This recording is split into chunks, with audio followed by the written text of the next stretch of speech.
살면서 우리는 참 많은 인연을 만나고 또 헤어지곤 합니다.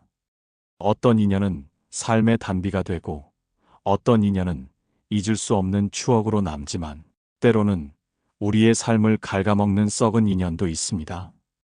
혹시 여러분도 이런 사람 때문에 마음고생 해본 적 있으신가요? 겉으로는 친절해 보였지만 돌아서면 늘 뒷말을 하던 사람. 힘들 때 손 내미는 척 했지만 결국엔 나를 이용하려 했던 사람. 믿었던 관계에서 상처받고 나서 그 사람을 처음부터 제대로 알았더라면 하고 후회해 본 적은 없으신가요? 나이가 들수록 인간관계가 재정립될 필요성을 느끼는 경우가 많습니다. 예전처럼 많은 사람과 어울리기보다는 내 삶에 진정으로 도움이 되고 마음 편한 관계에 집중하고 싶다는 생각이 들기 마련입니다. 인간관계를 줄이는 것이 때로는 해방감을 주기도 하고 내향적인 시간을 즐기며 삶의 만족도를 높이는 기회가 되기도 합니다. 그럼에도 불구하고 우리의 소중한 시간과 에너지를 낭비하게 만드는 썩은 인연은 과감하게 도려낼 줄 알아야 합니다. 철학자 쇼펜하우어는 이렇게 말했습니다. 군중 속에서 고독을 느끼는 것보다 홀로 고독을 느끼는 것이 훨씬 낫다. 우리의 삶에서 불필요한 무게를 덜어내고 진정으로 중요한 관계에 집중할 때 비로소 더 풍요로운 삶을 살 수 있습니다. 그렇다면 우리의 삶에서 과감히 정리해야 할 썩은 인연은 어떤 유형들이 있을까요? 지금부터 우리의 에너지를 고갈시키는 썩은 인연 4가지 유형을 자세히 살펴보겠습니다. 이 내용이 여러분의 마음을 정리하는 데 도움이 되기를 바랍니다. 오늘 이야기가 마음에 드신다면 구독과 좋아요 부탁드립니다. 여러분의 마음을 안아주는 좋은 콘텐츠로 보답하겠습니다. 첫 번째 유형은 늘 일방적으로 의존하는 관계입니다. 여러분 주변에 이런 사람이 혹시 있으신가요? 상대방이 나의 시간과 감정, 자원을 당연하게 여기고 끊임없이 요구하는 관계입니다. 마치 내가 상대의 감정 쓰레기통이라도 되는 양, 온갖 불평과 불만을 쏟아내거나 자신의 문제를 해결해달라고 끊임없이 조르는 식이죠. 예를 들어 친구가 늘 돈이 필요할 때만 연락해서 돈을 빌려달라고 하거나 자신의 고민을 밤새도록 들어달라고 하면서 정작 내가 힘들 때는 전혀 귀 기울여주지 않는 경우가 있습니다. 이런 관계에서는 오로지 상대방의 필요와 감정만이 중요하게 다루어집니다. 처음에는 도움을 주고 싶다는 마음으로 시작했을 수 있습니다. 하지만 이런 관계가 지속될수록 여러분은 점점 지쳐가고 심리적인 부담감을 느끼게 될 겁니다. 상대방의 요구를 거절하면 혹시 관계가 틀어질까봐 전전긍긍하며 결국 자신의 필요와 감정은 뒷전으로 미루게 되죠. 철학자 에리히 프롬은 주는 것이 받는 것보다 더 큰 기쁨이라고 말했지만 이는 주고받음의 균형이 깨지지 않을 때의 이야기입니다. 일방적인 의존 관계는 결코 건강한 관계라고 할 수 없습니다. 한쪽만이 에너지를 소모하고 있다면 그 관계는 이미 썩어가고 있는 인연입니다. 여러분은 상대방의 감정 해결사가 아닙니다. 여러분의 시간과 에너지는 소중하며 자신을 먼저 돌보는 것이 중요합니다. 이런 관계를 도려내는 것은 이기적인 행동이 아니라 자신을 보호하는 현명한 선택입니다. 두 번째 유형은 함께 있으면 기운이 빠지는 부정적인 감정 유발자입니다. 혹시 여러분 주변에 이런 사람이 있나요? 그 사람과 함께 있는 시간은 마치 에너지를 빨아가는 듯한 느낌을 받게 됩니다. 늘 불평불만이 가득하고 매사에 비관적이며 주변의 좋은 일에도 시큰둥한 반응을 보이는 사람 말입니다. 예를 들어 회사 동료가 출근길부터 퇴근길까지 끊임없이 회사 욕, 상사 욕, 동료 욕을 늘어놓으면서 자신의 개인적인 불만까지 전부 털어놓는 경우가 있습니다. 처음에는 들어주고 공감해주려 노력하지만 이런 부정적인 에너지가 지속되면 여러분의 기분마저 침체되고 무기력해지기 쉽습니다. 마치 신선한 공기가 사라지고 탁한 기운만 가득한 방에 갇힌 듯한 기분이죠. 이러한 부정적인 감정 유발자들은 끊임없이 자신의 불행을 주변에 전파하며 여러분의 긍정적인 생각과 에너지를 좀 먹습니다. 여러분이 어떤 좋은 소식을 전해도 그들은 항상 부정적인 면을 찾아내거나 자신은 더 힘들다는 식으로 이야기를 돌려버립니다. 철학자 세네카는 이렇게 말했습니다. 다른 사람의 고통을 덜어주는 사람이 되려다 자신의 평화를 잃지 마라.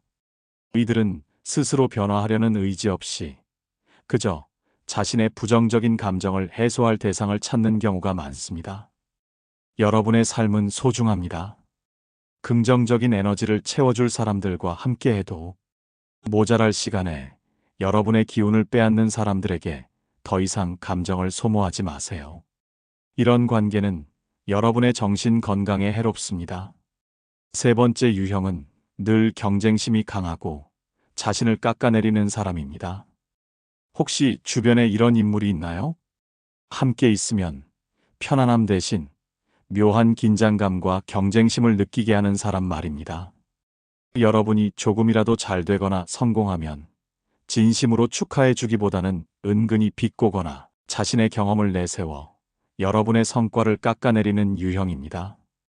예를 들어 여러분이 승진 소식을 전하면 대놓고 축하하기보다는 대단하다. 그런데 승진하면 책임감도 더 커지고 힘들지 않나? 나는 예전에 그 직책일 때 너무 힘들었어 같은 식으로 말하며 여러분의 기쁨을 반감시키는 친구가 있을 수 있습니다. 심지어 여러분이 어떤 목표를 세우고 노력하면 그 목표를 이루지 못할 거라며 비웃거나 이미 자신은 더 큰 목표를 달성했다는 식으로 우월감을 드러내기도 합니다. 철학자 니체는 질투는 인간을 잠식하는 어둠이라고 말했습니다. 이런 사람들은 여러분의 성공을 진심으로 기뻐해 주기보다는 자신의 열등감과 불안감을 여러분에게 투영하여 상처를 줍니다. 함께 성장하고 발전하기는커녕 늘 자신을 비교하고 경쟁의 대상으로 삼는 이런 관계는 여러분의 자존감을 깎아내리고 끊임없이 불필요한 스트레스를 안겨줄 뿐입니다. 건강한 관계는 서로의 성장을 응원하고 격려해주는 것입니다. 경쟁이 아닌 상생의 관계가 진정한 인연이죠. 여러분의 노력과 성과를 깎아내리는 사람에게 더 이상 에너지를 낭비하지 마세요. 이런 관계는 여러분의 잠재력을 억누르는 썩은 인연입니다. 네 번째 유형은 필요할 때만 찾고 어려움에는 무심한 관계입니다. 혹시 주변에 이런 사람이 있나요? 자신이 무언가 필요할 때만 여러분에게 연락하고 정작 여러분이 어려움에 처했을 때는 나 몰라라 하는 사람입니다. 평소에는 연락 한 통 없다가 갑자기 부탁할 일이 생기거나 외로울 때만 연락하는 관계는 여러분을 그저 도구로 여기는 것과 다름없습니다. 예를 들어 연락 없던 지인이 갑자기 돈을 빌려달라고 하거나 자신의 이직에 필요한 정보를 얻기 위해 오랜만에 연락하는 경우가 있습니다. 그러다 여러분이 힘든 일을 겪거나 도움이 필요할 때는 바쁘다거나 연락을 피하는 식으로 무책임한 태도를 보이곤 합니다. 이런 관계는 마치 정수기와 같습니다. 목마를 때만 찾아 물을 마시고 물통이 비어가도 신경 쓰지 않죠. 철학자 몽테뉴는 이렇게 말했습니다. 진정한 우정은 서로에게 도움이 될 때만 지속되는 것이 아니라 아무것도 필요 없을 때도 지속된다. 진정한 관계는 상호 보완적이며 어려울 때나 기쁠 때나 변함없이 옆을 지켜주는 것입니다. 일방적인 관계에서는 결코 진정한 신뢰와 유대감을 쌓을 수 없습니다. 여러분이 힘들 때 외면하는 사람은 여러분의 진정한 친구가 아닙니다. 그들은 그저 자신의 필요를 채우기 위해 여러분을 이용하는 썩은 인연일 뿐입니다. 이런 관계는 여러분의 마음에 상처만 남길 뿐입니다. 이제 우리가 살펴본 썩은 인연 4가지 유형을 다시 한번 정리해 볼까요? 첫 번째는 늘 일방적으로 의존하는 관계. 두 번째는 함께 있으면 기운이 빠지는 부정적인 감정 유발자. 세 번째는 늘 경쟁심이 강하고 자신을 깎아내리는 사람. 그리고 마지막 4번째는 필요할 때만 찾고 어려움에는 무심한 관계였습니다. 우리 삶의 시간과 에너지는 한정되어 있습니다. 나이가 들수록 우리는 더욱 현명하게 우리의 소중한 자원을 어디에 투자할지 선택해야 합니다. 불필요한 관계에 얽매여 자신을 소모하기보다는 진정으로 소중하고 건강한 관계에 집중하는 것이 중요합니다. 철학자 쇼펜하우어는 삶은 고통의 연속이지만 진정한 친구는 그 고통을 나누어 갖는다고 말했습니다. 썩은 인연을 과감히 도려내는 것은 결코 잔인하거나 냉정한 행동이 아닙니다. 오히려 이는 자신을 존중하고 더 나은 삶을 위한 현명한 선택입니다. 때로는 관계를 정리하는 과정이 힘들고 외로울 수도 있습니다. 하지만 그 과정을 통해 우리는 진정으로 소중한 인연의 가치를 깨닫고 더욱 단단한 자아를 형성할 수 있습니다.